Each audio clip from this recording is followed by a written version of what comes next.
put a link to your LinkedIn in the description anyway. But you put a really good post out, which is why we're having this conversation about the licensing changes, what it means, what the impact's going to be. And some of the comments in there were quite forceful and quite emotive towards IBM.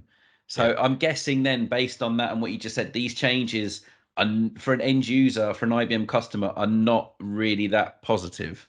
No, they're not. A few changes. So for an end user, it's quite a big difference. So, people may have entered contracts on a virtual processor core metric with no ILMT requirement. They may be year 1, year 2 into that agreement. In some cases, we've seen some 5-year IBM agreements. Most of them are 3, but there's effectively a contractual change being foisted on them that they may or may not have expected. Practice has always been get all your IBM VPC products in ILMT anyway, but not everybody will have done that.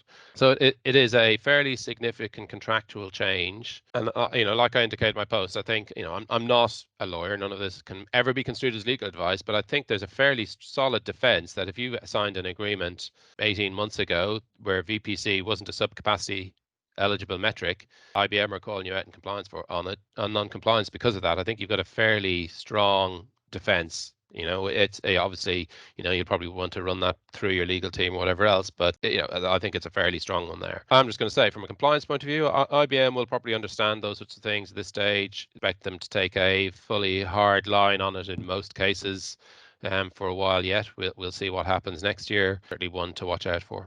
Though, is I think that cloud packs as a whole have not been great from an end user perspective. It maybe simplifies the buying experience, but it puts a new layer of complexity between understanding what you've bought and what you've deployed, and makes it harder for customers to understand the value they're getting from their IBM agreements, and conversely harder to understand where they can remove value from their IBM agreements because they're not using it as well. Tongue in cheek, you said your job security is going to be a lot better with these changes and IBM making things more complex. But I think if you are an ITAM manager in an organization, you don't have the IBM licensing expertise in place. I think this is a really big shout to maybe invest in additional services. Yeah, definitely. Yeah.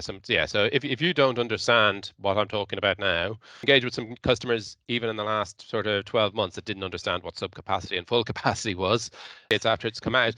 They've had fairly small static IBM environments for a long time and just never really, the tech guys might have understood it, but the procurement people didn't, and they never understood the requirements. But if you don't understand what the impact of these changes are, go get some help. There's a lot of us consultants out there. Obviously, love if you want to talk to me, but there's quite a few other people out there. If you don't understand, definitely go seek help. It could be as quick as an ILMT health check, or it could be managed service. And again, we deal with quite a few of those as well. So.